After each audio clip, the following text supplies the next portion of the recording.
Salut les beautés, super content de vous retrouver pour une nouvelle recette de soupe froide parce que non, l'été n'est pas terminé. Je refuse que l'été soit terminé. Alors, soupe de betterave mélangée avec du concombre et de la coriandre, absolument savoureux. Vous pourriez remplacer par de la nette si vous aimez moins ça. L'homme n'est pas fan de la coriandre, je l'ai appris ce week-end. Et c'est accompagné de craquelins au charbon activé. Le charbon activé, si vous souffrez d'intestin irritable, c'est absolument génial. C'est à avoir dans votre pharmacie, votre trousse d'urgence si vous voulez. Personnellement, quand j'ai soit une contamination croisée ou quoi que ce soit, bien, c'est souvent dans les restaurants une contamination croisée parce que c'est rare que je vais volontairement manger quelque chose qui me fait pas. Ça, c'est très, très rare. Je sais que quelque chose se passe pas bien parce qu'en 30-45 minutes, je deviens comme une femme enceinte. L'enfer. Et je prends à ce moment-là du charbon activé, soit dilué dans de l'eau ou soit en capsule. Absolument génial. Je vous dis, là, en une trentaine de minutes, les ballonnements se sont calmés, les crampes aussi. Donc, c'est vraiment quelque chose à avoir chez vous. Et faites attention toutefois parce qu'il y a des contre-indications avec les médicaments. Ça peut contrecarrer l'effet de vos médicaments. Donc, n'hésitez pas à consulter votre pharmacien ou encore votre médecin pour être certain de ce côté-là. Mais c'est vraiment un chouette allié là, quand on a des ennuis digestifs. Craquelin, super facile à faire parce que quand on est en paléo, évidemment, on n'a pas le droit de grains. Donc, je m'amuse avec différentes formes de paléo. C'est remplacé en fait par de la farine d'amande dans ce cas-ci. Très simple à faire au four en 15 minutes. Génial. Et souvent, les gens me disent « Ah, t'es chanceuse, soit tu travailles à la maison, t'as le temps de te faire de bons lunchs. » Ben non.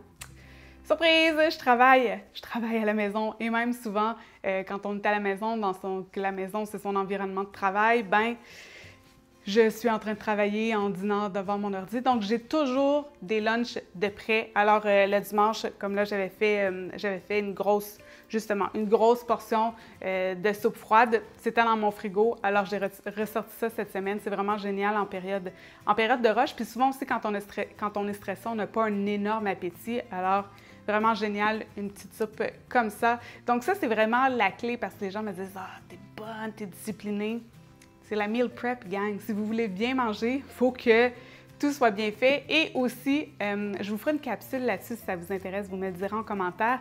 C'est de ne pas avoir rien de ce que vous ne pouvez pas manger. Tu sais, moi, des gâteaux, bien là, je suis au stade où même il y a des gâteaux, des choses dans mon garde-manger, puis je ne les mangerai pas parce que je sais que ça ne me fera pas sentir bien.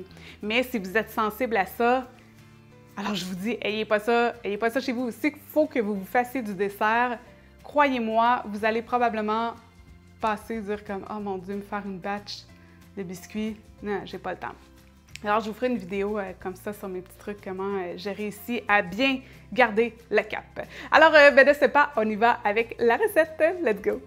Donc, pour les craquelins, préchauffez le four à 350 Fahrenheit.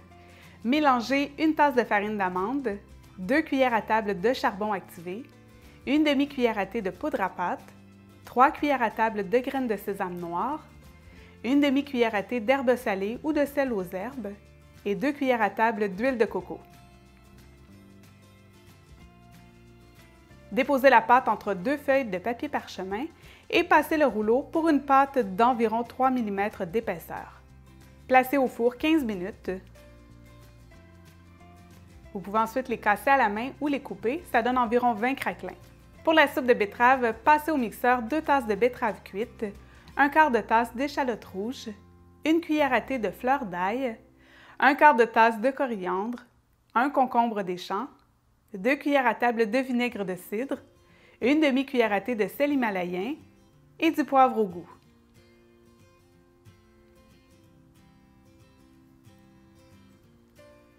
Versez dans un bol.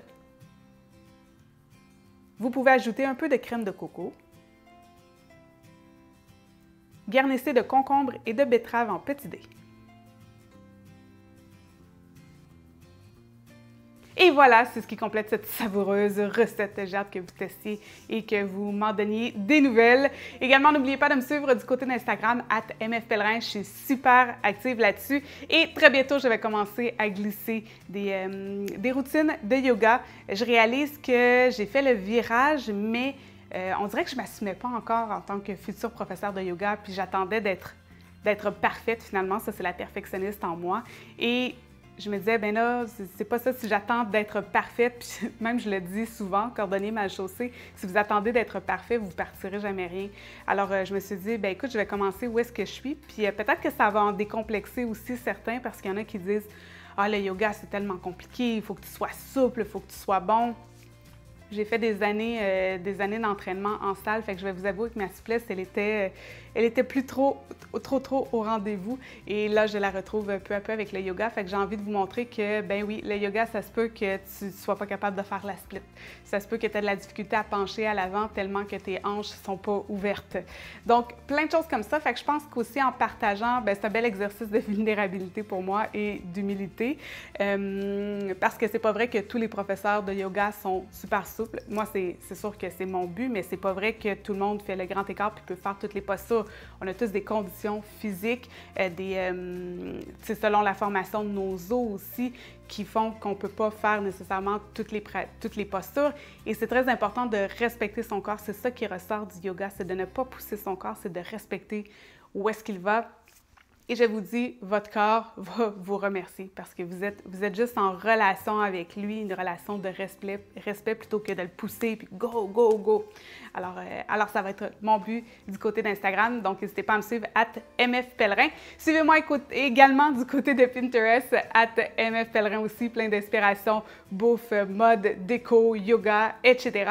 Et enfin, n'hésitez pas à vous abonner à ma page Facebook Namasté et Coco Latte. J'ai dû changer de nom de page. Donc, adios, stiletto et petit pot.